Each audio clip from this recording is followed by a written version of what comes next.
Assalamualaikum warahmatullahi wabarakatuh. Bismillahirrahmanirrahim. Alhamdulillahirabbil alamin wassalatu wassalamu ala asyrafil anbiya'i wal mursalin sayyidina Muhammad wa ala alihi wa sahbihi ajma'in, amma ba'du. Baik, perkenalkan, nama saya Mustafa dari Prodi PAI 4B di STAI Aulia Ur-Rasyidin Tembilahan. Baik, pada kesempatan kali ini saya akan menjelaskan materi tentang hadis tarbawi, di mana yang dipimpin oleh dosen pengampu Bapak Zulkifli SPDI MPD. Baik, materi yang akan saya bawakan adalah tentang kepemimpinan keluarga. Di dalam keluarga merupakan suatu organisasi terkecil yang ada di masyarakat. Nah, di dalam keluarga ada yang namanya ayah, ibu, dan anak.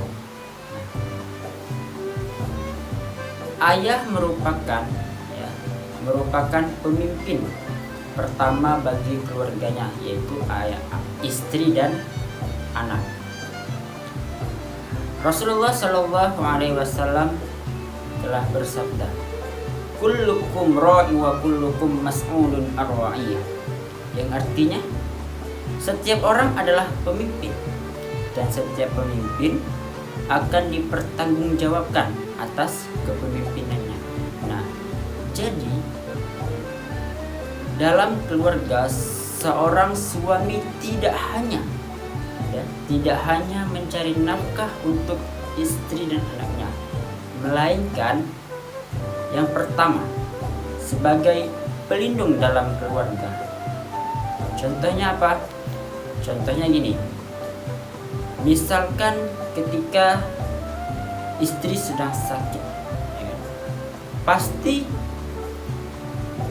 suami menjadi pelindung pertama bagi istri atau anaknya. Contoh lagi, jika anak ada bermasalah di sekolah, entah itu berkelahi atau nakal, maka tentu si pihak sekolah akan memanggil kedua orang tua atau memanggil salah satu orang tua. Di situ akan diminta pertanggungjawabkan atas apa yang anak telah dibuat.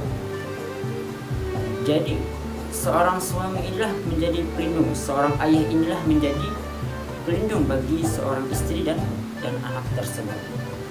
Selanjutnya yang kedua, menjadi contoh yang baik. Nah, kalau kita di masyarakat, tentu seorang pemimpin itu harus menjadi contoh yang baik kan untuk masyarakatnya gitu. Mulai dari tanggung jawabnya, mulai dari wibawanya, gitu kan. Mulai dari fashion. Nah, yang baru saya pelajari tadi, fashion itu adalah gaya.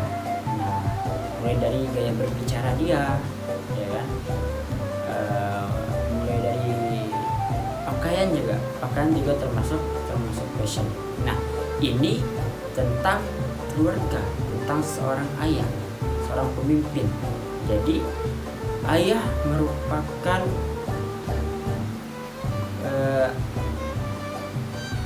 pondasi pertama untuk mendidik anak dan istrinya. Nah, seorang ayah mengajarkan tentang sopan santun, sikap, ya kan, atau peribahasa yang baik gitu untuk anak dan istrinya. Contoh contoh untuk sikap kepada orang itu harus seperti apa gitu, ya kan? Kalau kita lewat depan orang tua tuh kita harus senyum, kita harus ramah, ya kan? Apalagi kalau kita lewat di depan guru, nah itu kalau bisa kita salam. Nah, Itulah tugas contoh yang diberikan orang tua atau yang diberikan ayah kepada anak dan istrinya. Selanjutnya yang ketiga sebagai motivator. Apa sih itu motivator? Motivator itu adalah motivasi. Nah, kita seorang ayah, ya kan, memberi motivasi itu tidak hanya melalui sesuatu yang kita ucapkan atau yang kita ucapkan yang baru ini. Misalkan kita bisa memberi motivasi kepada anak, ya kan, ini supaya anak, saya contohkan kepada anak, memberi motivasi tentang masa lalu seorang ayah. Nah, misalnya seperti ini, anak sekolah, ya kan, terus ayahnya bilang seperti ini kepada anak, "Nak, sekolah betul-betul, ya, jangan jadi macam ayah. Ayah nih tidak tamat SD, ya. Kalau bisa kamu nanti menjadi orang sukses, jangan jadi seperti ayah." Nah, itu sebagai motivasi kepada anak. Agar apa? Agar anak tersebut semangat gitu, semangat untuk menggapai cita-citanya, ya kan? Misalkan dia mau cita-cita mau jadi guru, itu kita membutuhkan semangat yang besar gitu, ya. Itu setelah mendengar cerita ayahnya tadi itu, maka seorang anak itu berusaha untuk menggapai cita-cita tersebut, mulai dari dia belajar terus menerus, ya kan, siang malam dia belajar terus. Semoga cita-cita itu tercapai. Nah, yang keempat ada namanya menjadi pendengar yang baik, ya kan? Seorang ayah ketika istri dan anaknya berbicara, entah itu masalah token listrik, ya kan? Karena token listrik ini, ya kan, sangat apa ya bahasanya tuh,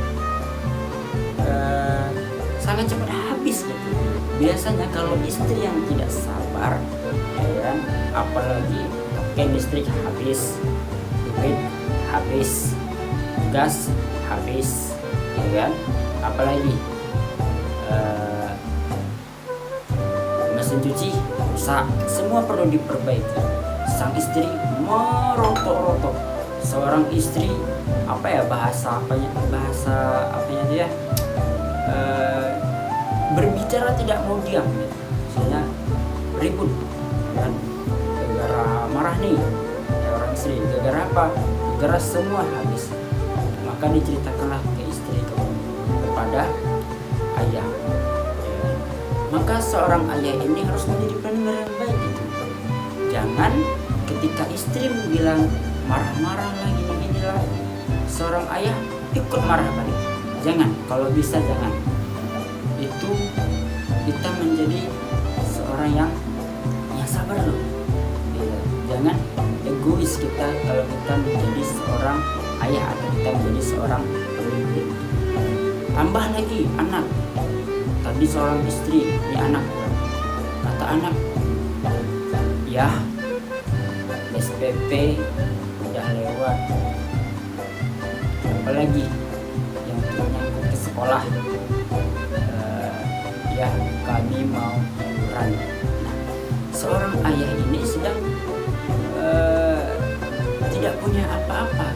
Maka seorang ayah itu cuma hanya mendengar dan merasakan, ya kan, apa keluh kesah yang dihadapi oleh seorang anak dan istri tersebut. Maka dari itulah seorang ayah ini atau seorang pemimpin wajib, ya kan, mencontohi perilaku Nabi Muhammad SAW.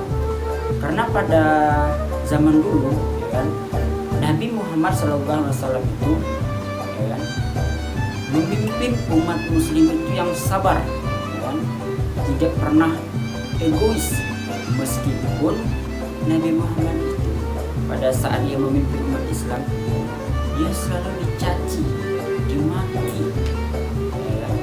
Tapi Nabi Muhammad itu tetap sabar, dia tidak marah, karena dia tahu menjadi seorang pemimpin itu dia punya wibawa tersendiri, dia punya karakter tersendiri. Maka seorang ayah juga harus menumbuhkan sikap seperti itu sebagai seorang pemimpin dalam keluarga.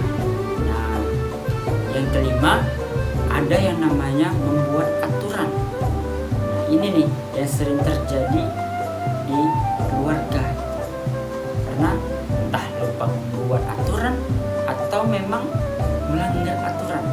Contoh hal kecil ya, dalam keluarga ketika membuat aturan, ya, misalkan aturan suami membuat aturan untuk istri.